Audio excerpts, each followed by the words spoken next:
मोदी जी अभी विदेश गए हैं। आजकल दुग्गल साहब को न्यूमरोलॉजी का चस्का लगा है। 1+1 2 होता है और 1 के आगे 1 लगा दो तो 11 होता है। जो यहाँ पे राजीव तलवार आए थे, उनकी गालियों का समर्थन मैं नहीं करता, मगर जो वो बातें कहते हैं उनकी बातों को मैं पूरा समर्थन करता हूँ। ये मुल्क मरा हुआ है, तो लोग चले हैं तो मंजिल पर भी पहुँचेंगे। मेरे जैसे आदमियों को मूर्ख कहते हैं, हमको लिब्रांडू बोलते हैं।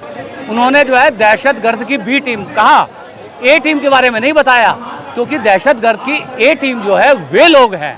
मुझे लगता नहीं कि ये सरकार जो है कि संसद तक ये 20 तारीख का मार्च होने देगी। एक चीफ जस्टिस ऑफ इंडिया के मुंह से एक शब्द निकल गया, कॉकरोच, और आज देखिए मिर्जापुर गुलजार है। सोनम वांगचुक जी की भी तबीयत खराब है जी जी, लेकिन मोदी जी कुछ बोलते नहीं है, ना उनका कुछ आता है मैसेज, बाहर घूम के रहते, क्या कहते हैं? मोदी जी अभी विदेश गए हैं। आजकल दुग्गल साहब को न्यूमरोलॉजी का चस्का लगा है। तो वो अभी जो है इंडोनेशिया गए थे, तो इंडोनेशिया के जो प्रधानमंत्री हैं 26 जनवरी को उनको यहाँ पर जो है निमंत्रण दिया गया था, तो उनको बताने लगे 6 और 2 8 होते हैं। और जिस दिन वो इंडोनेशिया पहुँचे उस दिन भी तारीख 8 थी, तो उन्होंने बताया 8 का महत्व कि आज ये 8 कितना शुभ है। और 8ही तारीख को इंडोनेशिया में एक हिंदू मंदिर है, उसमें जो है वो जाने वाले थे, तो उन्होंने बताया कि देखो 8 का कितना बढ़िया संयोग है। तो आजकल हमारे दुग्गल साहब जो है वो न्यूमरोलॉजिस्ट बन गए हैं। उसी तरह से वहाँ पे ऑस्ट्रेलिया में गए तो उन्होंने बोला कि 1+1 2 होता है और 1 के आगे 1 लगा दो तो 11 होता है। तो और जिस तरह से मोदी जी हमारे जो है युवाओं को, छात्रों को, हमारे देश के जो एक वैज्ञानिक 14 दिन से जो आमरण अनशन के ऊपर बैठा हुआ है, उनको तड़पता हुआ छोड़ करके विदेश भ्रमण कर रहे हैं, तो आप समझ सकते हो कि देश का प्रधानमंत्री अपने युवाओं को लेकर के, जिस युवाओं में से एक बहुत बड़ी आबादी उनको वोट देती है, उनको जो है आप उनके हाल पर छोड़ करके यहाँ जंतर मंतर पे विदेश भ्रमण कर रहे हैं। और कुछ सर, आबादी और वोट से याद आया है कि इसी आबादी ने बहुमत के साथ जितवाया जी और जी, जितवाते भी आ रही है। जी जी, लेकिन देश में अगर बहाली है तो लोगों को दिख रहा है, प्रोटेस्ट कर रहे हैं, लेकिन कुछ लोग अंधभक्त भी है, अंधभक्त नहीं कहूँगा, युवा ही है जो भटक रहे। दोस्तों देखो, मैं सबसे जो है यदि आप मेरे से पूछोगे, मैं जो है बहुत जो है आशावादी आदमी हूँ, मगर फिर भी जो यहाँ पे राजीव तलवार आए थे उनकी गालियों का समर्थन मैं नहीं करता, मगर जो वो बातें कहते हैं उनकी बातों को मैं पूरा समर्थन करता हूँ। ये मुल्क मरा हुआ है और इस मरे हुए मुल्क के लिए एक जिंदा आदमी अपनी जान दांव पे लगा करके बैठा हुआ है। जो राजीव तलवार ने कहा, उन्होंने तो अपने पिता तक को नहीं बख्शा।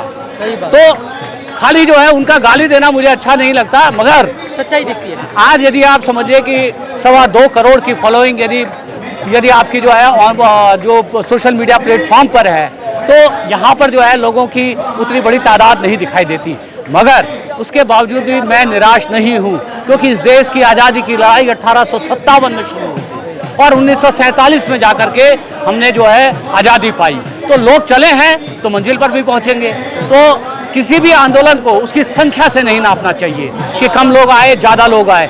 सबसे बड़ी बात है कि लोगों को विश्वास ही नहीं होता कि कुछ बदल सकता है। लोगों में इतनी निराशा है कि उनको लगता है कि आप जो है पहाड़ से सर मार रहे हो, कुछ नहीं होने वाला, क्यों टाइम बर्बाद कर रहे हो। मेरे जैसे आदमियों को मूर्ख कहते हैं, हमको लिब्रांडू बोलते हैं, हमको वामपंथी बोलते हैं, हमको कांग्रेसी बोलते हैं और पता नहीं क्या क्या बोलते हैं। कांग्रेसी से याद आया कि जो मुद्दे की बात करें वो दहशतगर्द, कांग्रेसी या पाकिस्तान। देखिए, दहशतगर्द तो जो धर्मेंद्र प्रधान ने जो कहा ना दहशतगर्द, ये तो मतलब इस आंदोलन को इससे बड़ा कोई तमगा ही नहीं हो सकता। दहशतगर्द का मतलब ये हुआ कि हिंदुस्तान की चाहे कम ही आबादी, पढ़ी लिखी आबादी जंतर मंतर पर इकट्ठा हो गई है, तो उनमें दहशत है। उन्होंने जो है दहशतगर्द की बी टीम कहा, ए टीम के बारे में नहीं बताया, क्योंकि दहशतगर्द की ए टीम जो है वे लोग हैं जो सत्ता में बैठे हुए, जो ये कह के आए थे कि हम सेवक हैं, प्रधान सेवक हैं, जो अब राजा की तरह व्यवहार कर रहे हैं और ये कह रहे हैं हम जो कहेंगे वही होगा। जैसे एथेनॉल के बारे में कहते हैं, लोग कह रहे हैं कि भाई ठीक है, एथेनॉल वाला पेट्रोल दे रहे हो, कोई बात नहीं, सामान्य पेट्रोल भी दे दो, तो कहते हैं सामान्य पेट्रोल नहीं मिलेगा, एथेनॉल ही मिलेगा। तो तानाशाही हर जगह पर है।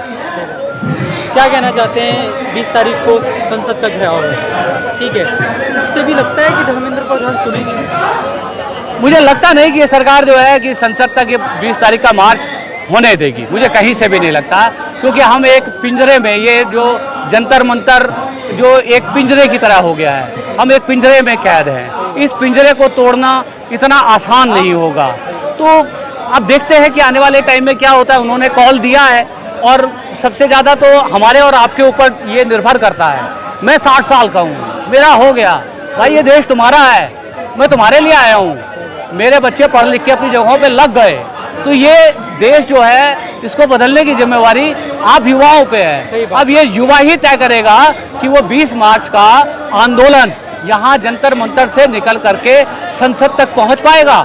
मुझे संशय लगता है, मगर यदि युवा शक्ति चाहे तो क्या नहीं कर सकती।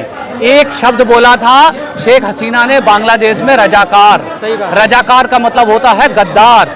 उन्होंने ये बोला था शेख हसीना ने कि जो शेख मुजीबुर रहमान, जो वहाँ पर जिनका गांधी का दर्जा है बांग्लादेश की आज़ादी में, कि जो लोग मुजीबुर रहमान के साथ नहीं थे वो देश के गद्दार थे। नतीजा क्या हुआ, शेख हसीना आज राजनीतिक शरण लिए हुए भारत में बैठी हुई हैं, और एक चीफ जस्टिस ऑफ इंडिया के मुंह से एक शब्द निकल गया, कॉकरोच, और आज देखिए 22वां 23वां दिन है, मिर्ज़ापुर गुलजार है। मैं जब मिर्ज़ापुर बोलता हूं तो जंतर मंतर, जो आप कचौरी गली आपने गाना सुना होगा कोक इंडिया पर, और वो गाना रोमांटिक नहीं है, वो जो है कहते हैं स्वतंत्रता की जो है लोकगीत है।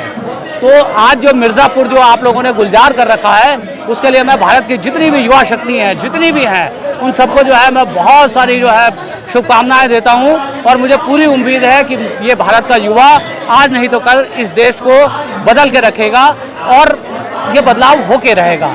इसकी प्रक्रिया बड़ी हो सकती है। युवाओं को कुछ संदेश दीजिए। युवाओं को मैं यही संदेश देना चाहता हूं कि डर के आगे जीत है। जो एक मतलब एक एडवर्टाइजमेंट है जिसमें सलमान खान साहब इसमें है, और वो कहते हैं डर के आगे जीत है। तो ये अपने डर को जीतिए।